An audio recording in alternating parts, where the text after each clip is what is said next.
Okay, so get ready because we're going to dive deep into the world of Bitcoin today. We're talking about President Trump's executive order for a strategic Bitcoin reserve. You know, a lot of people hear Bitcoin and their eyes glaze over. Right, like Bitcoin? Really? Yeah, like, is this 2017 again?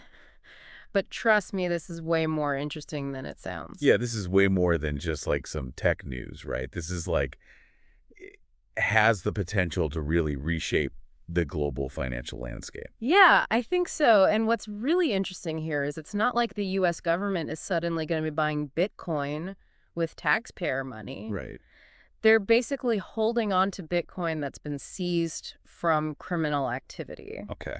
So it's a very different approach than, like buying gold or something like that. Yeah, which has traditionally been kind of the bedrock of a lot of different countries' financial systems, right? Oh, exactly. So it's a pretty bold move, and I think the market definitely reacted to that. Oh, absolutely. I mean, remember when the announcement came out and Bitcoin prices actually tanked? Oh, yeah. Because investors were expecting this massive buying spree, like maybe even repeat of Senator Lummis's proposal to buy 1 million Bitcoin over 5 years to kind of like, chip away at the national debt. Right. And I think a lot of people were just anticipating the U.S. becoming this major player in the Bitcoin market. And, that kind of move could send shockwaves through the global economy. Yeah, totally. So for those of us who maybe aren't immersed in the world of crypto, can you just kind of break down, like, why is Bitcoin causing such a stir?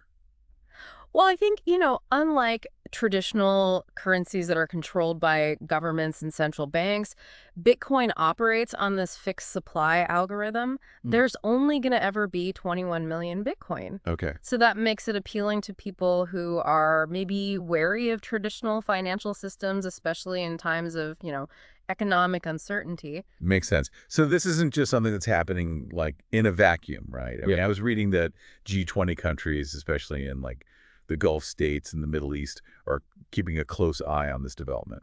Oh, absolutely. I think, the U.S. taking this step could set a precedent for other nations. It's like a, kind of a high-stakes game of financial chess.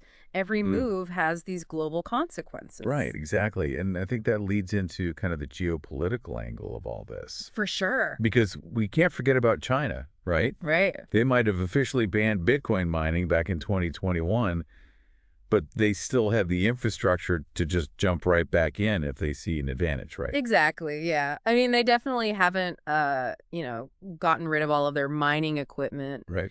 And then there's, the whole issue of Iran using Bitcoin mining to bypass sanctions. Yeah. So this has some serious geopolitical weight behind it. Absolutely, yeah.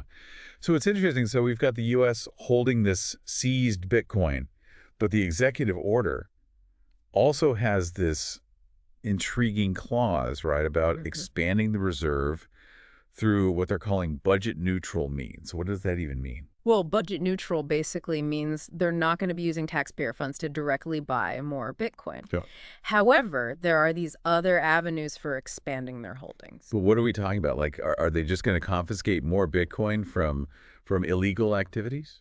Well, that's one possibility, but there's another even more thought-provoking scenario that some experts are considering, which is the U.S. government mining Bitcoin itself. Hold on. Mining Bitcoin like Iran and Kazakhstan?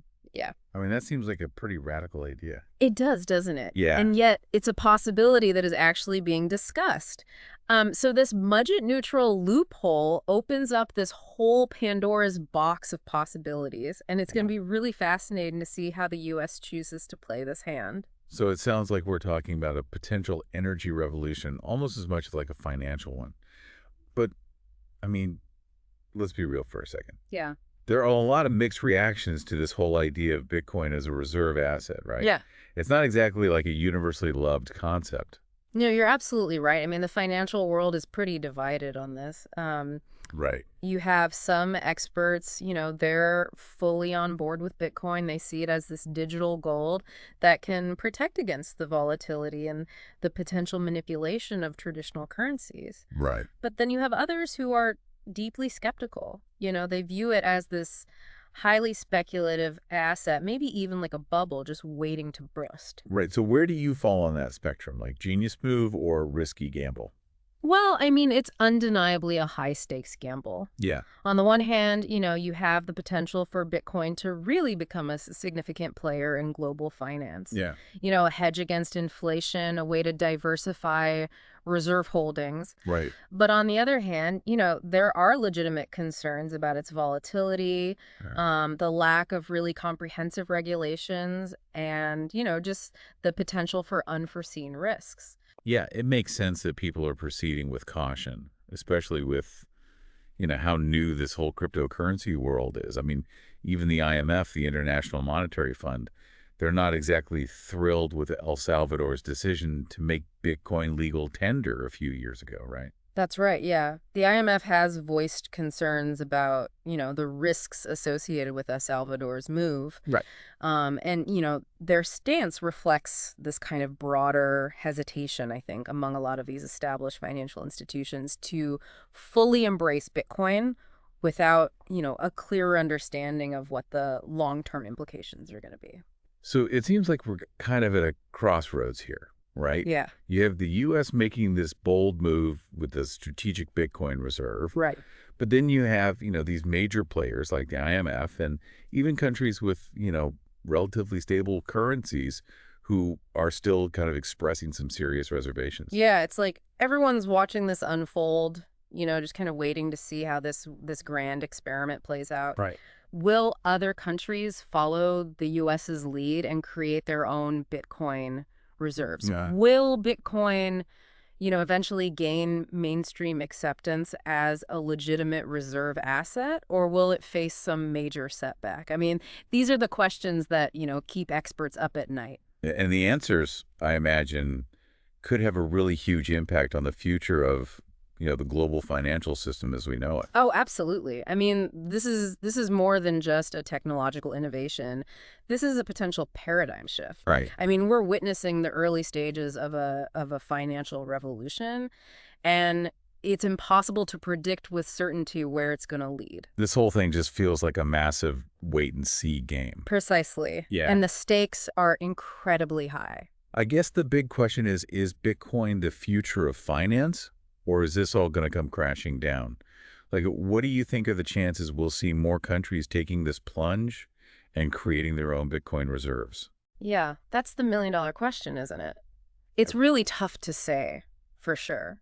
I think, the U.S. making this move could definitely embolden some countries, especially those who see Bitcoin as a potential way to kind of challenge the dominance of the U.S. dollar in global markets. Interesting. Right. But on the other hand, others might look at the current volatility and the lack of regulation and think, whoa, this is way too risky for us. We're going to stick with our traditional, reserve assets for now. So it's kind of a wild card, right? Like it has this potential to disrupt everything, but it also has all this uncertainty and risk. Exactly. Yeah.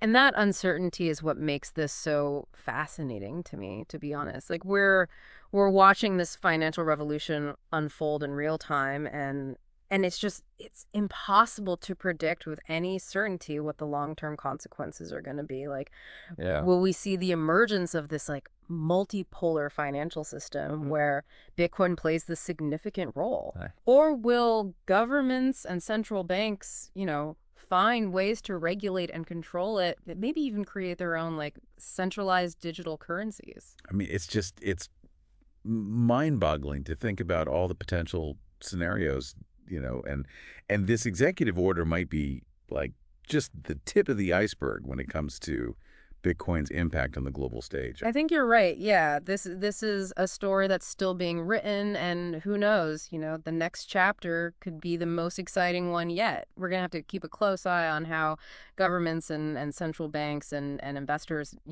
react to this whole evolving landscape. But one thing's for sure, the world of finance is changing, and Bitcoin is right at the heart of that transformation.